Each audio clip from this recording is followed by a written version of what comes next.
Well, the police department has said that due to the late closing, that the part of the increase, or a good bit of the increase, has come because of the late closing hours. We had, I haven't gotten the figures in the taverns, but in May of this year we had 28 murders versus 20 for May of last year. So far through the end of April, we've had a 46% increase in the crime across the board, and shortly we should be getting another crime report out.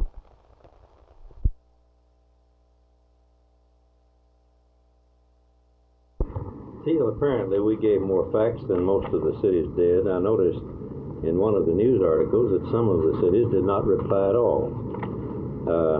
The Water Quality Board asked that we give them a comprehensive report, and that's what we attempted to do.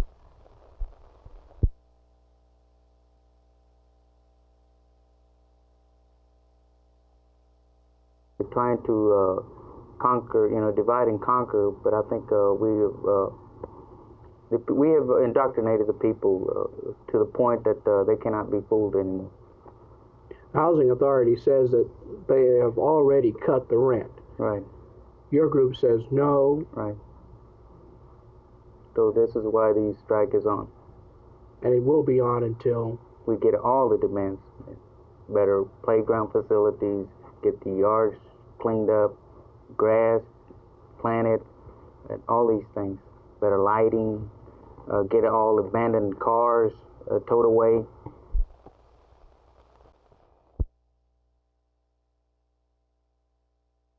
There were many times in which I had the occasion to fly along the common borders of Laos, occasionally Cambodia, because I was stationed in the northern portions of South Vietnam, that you could clearly see on the other side, in places which we call sanctuaries, the enemy building up training, using these areas as staging areas where he would come into South Vietnam, conduct his aggression and combat, and to be perfectly safe, all he had to do was go back across the border into Cambodia or Laos.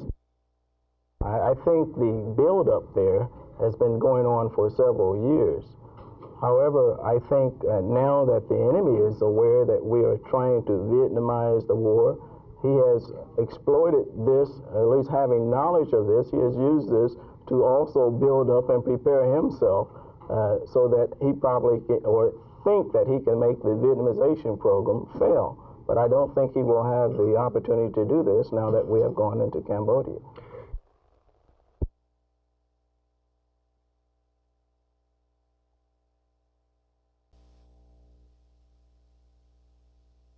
Most surnames come from one of four ways, either from the father's name, such as Johnson or Jackson, or an occupational name such as Smith or Baker or Miller, or a place name such as Hensley or Milton or Middleton, or the one fourth, a nickname type of thing, for instance, White or Brown or Red. We have a lot of Reds today, but they're spelled R-E-E-D and R-E-I-D, and you don't recognize the meaning of the name. What are the most popular surnames, for instance, and what about the most popular first names for people naming their babies? Well, Smith, of course, is the most popular and a very fine name, I want to tell you, for this country. It's also the most common in England, the most common in Scotland. If you take the two spellings of S-M-I-D-T and S-C-H-M-I-D-T in Germany, you'll have the most common in Germany. Second most common in this country is Johnson. Of course, places like Chicago, where a lot of Scandinavians, Johnson is better than Smith there.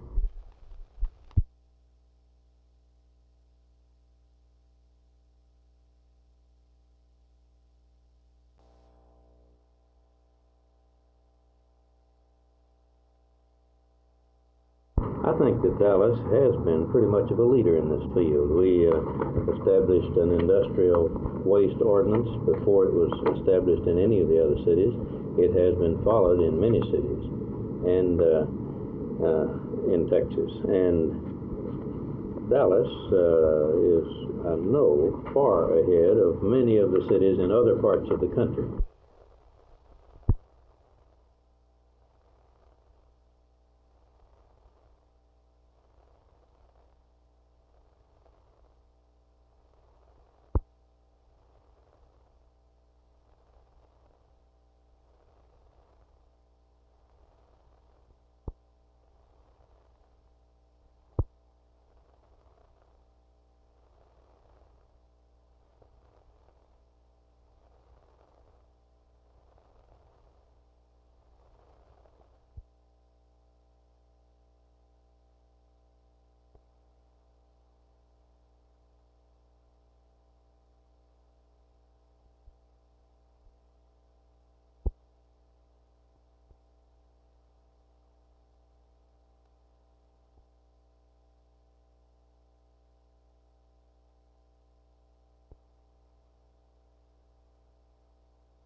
handicapping you as a policyholder that you had to bring question. And that is that the industry has such organizations as the Insurance Institute for Highway Safety, who have Of over 16% on auto license.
Well, of course, there's been a dramatic development of junior colleges in this country. There are well over 1,000 of these institutions now, and I think they've developed in this country because societal needs have required that they be created. And now we're beginning to find about the same thing in many other countries, that technological developments, the desire of people for educational opportunity, people wanting their place in the sun and seeing education as the means toward this end, has required that there be developed institutions other than just the universities. There's been need to broaden and diversify educational opportunity. And therefore, in many of these countries now, the junior college is looked to as an institution to do this kind of thing, especially with regard to development of middle-level manpower, people who can not only participate as enlightened citizens in their own society, but as technicians in meeting the manpower requirements.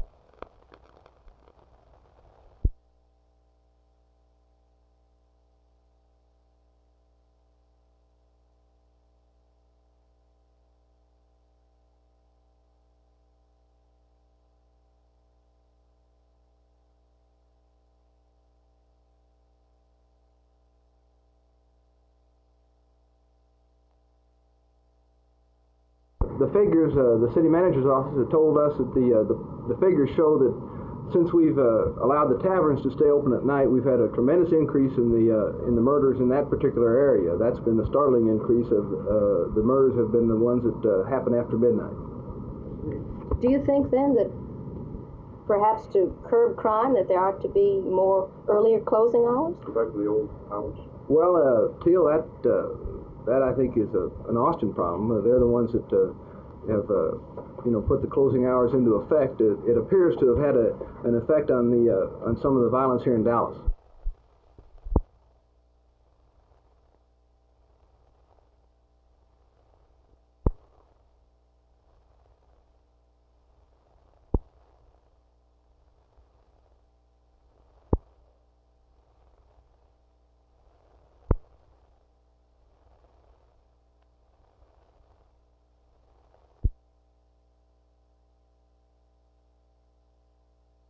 They say they have implemented it, but it has not. They have chosen favorites, and not all the people have gotten their quarterly. Would you have any proof of this? Yes, we do, and we are getting more evidence to present, and we're going to bring all these things out to the public so the public can, be involved in it too. Why not bring it out right now? What is it? What sort of favoritism? What sort of things do you want? What are the complaints of the tenant? Well, in the Brooke Amendment says that the 20 quarterly of your annual wages should be for rent. Okay, a lot of these people, there's some that have received letters that they're going to pay $1, and there's some that their rent has gone up, and when their utility bill comes in, it's even higher, so that they might be paying $1 rent, but but they'll make it up. The housing authority will make it up in the light bill, water bill, gas bill. They'll paying for repairs. They're overcharging for repairs. If one of the tenants' sinks or toilets stopped up, well, they'll charge them, excessively.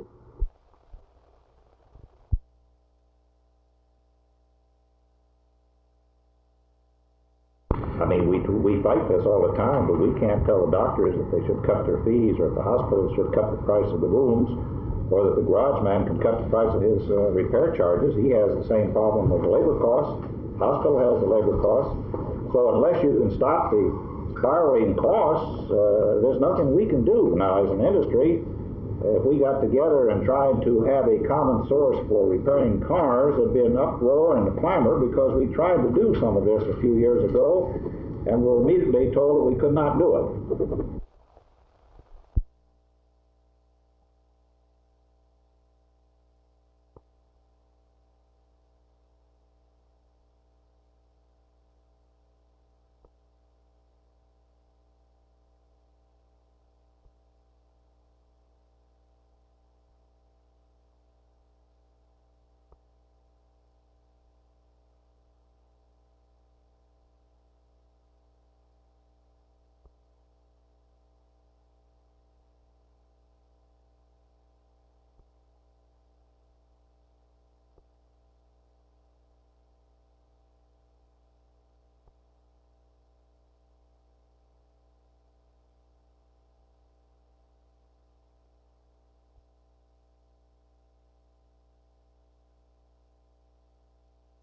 Doctor, do you really hope that people will stop smoking as a result of this campaign? You bet I do, Art. This is the whole purpose behind this, to save people's lives, and smoking is killing them every day. Approximately 200,000 a year in the United States alone. I have a friend, in fact, he's our news director, who quit smoking several months ago, and he says he still wants a cigarette as bad today as he ever did. Is there any way that he can maybe be alleviated of this desire or want for a cigarette? I don't know of any way, because many people tell me the same thing. I suppose just brainwashing himself about the good that he is doing himself will be the best advantage he'll have.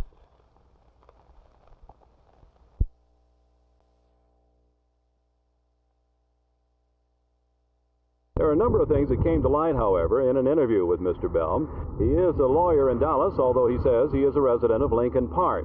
He is in business with Mr. John B. Foster, an attorney from Arlington. The two men own this park. He listed themselves as the majority stockholders. However, he would not say how many minority stockholders there were or who these people may be.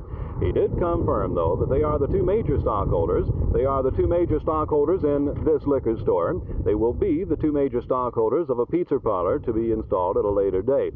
Of the 75 homes on this park, 72 are owned by the two gentlemen. And he told me they have a 94% occupancy rate at rates of $125 to $155 a month. However, the park's manager, Mrs. Marcia Talley, told me that of the 72 homes available, 13 were vacant. That's an 82% occupancy rate, or a difference of 12%. She also told me there was only one privately owned trailer on the park, and it was a 12-foot camper-type trailer that was only there temporarily and would be replaced by a rental unit later. This is Jim Mitchell, Channel 8 News on the Move in Lincoln Park.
But I think in one sense, it's perhaps a sad occasion, because it's an admission on our part that we still have children who require detention here in this community. It's not a problem uncommon to any community, but it is an admission that we have children who still, for their own best interest, in order to protect them, or who to protect the other people in the community, require to be placed in a detention facility where we have 24-hour control and supervision. So in connection with being here today, the Juvenile Board and Juvenile Probation Department and Court promises and pledges to you, the interested citizens in this community, to utilize this facility to the very best interest of the children it serves, and also to operate the very best program possible in rehabilitating the children here in this community.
Mr. Walker, how did you vote today?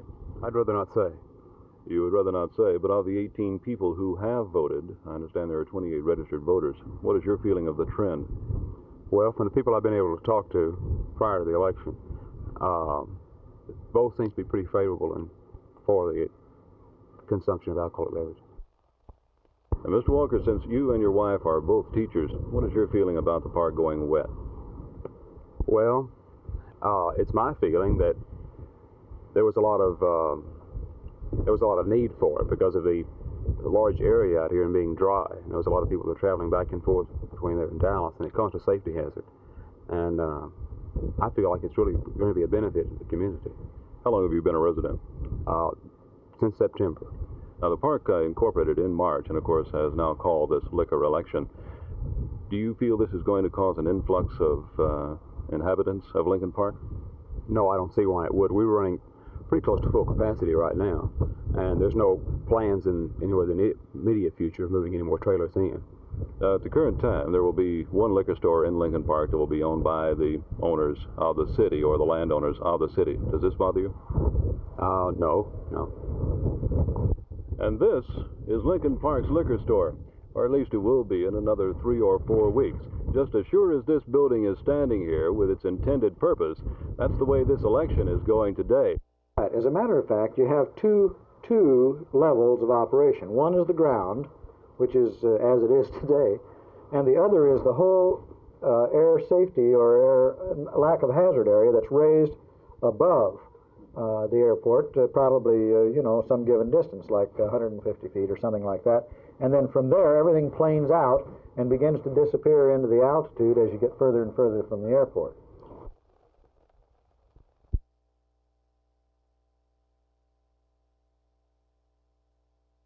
The airport board already has plenty of maps, but this new map is not just any kind of map. When it's finished, about the latter part of this year, it will outline building heights permitted as far away as 10 miles from the regional airport. Airport planner Jack Downey used a preliminary map to tell me why the three-dimensional concept is needed. What you're looking at, and the map is a very complex thing, although this one is fairly simple. As you come off the runway, taking off to the north, the area of clearance widens out, as you can see on the lines here, and goes up in the air at the same time. You'd really have to have a three-dimensional model to get any real picture of it in your mind. But what it does do is it indicates those wide sweeping areas that need to be kept free of hazard. So as that goes up in the air, we can tell how high the hazard area is. On the map underneath, we can see the actual ground contours. So we can tell you, if you wanted to build a building in this particular area, how high you could build a building above the ground without penetrating this so-called plane of hazard. When it is finished, the map will cost between $16,000 and $20,000. But at least 5 cities around the regional airport will have guidelines on how tall they can build their buildings in the future. This is Phil Reynolds, Channel 8 News on the Move in Arlington.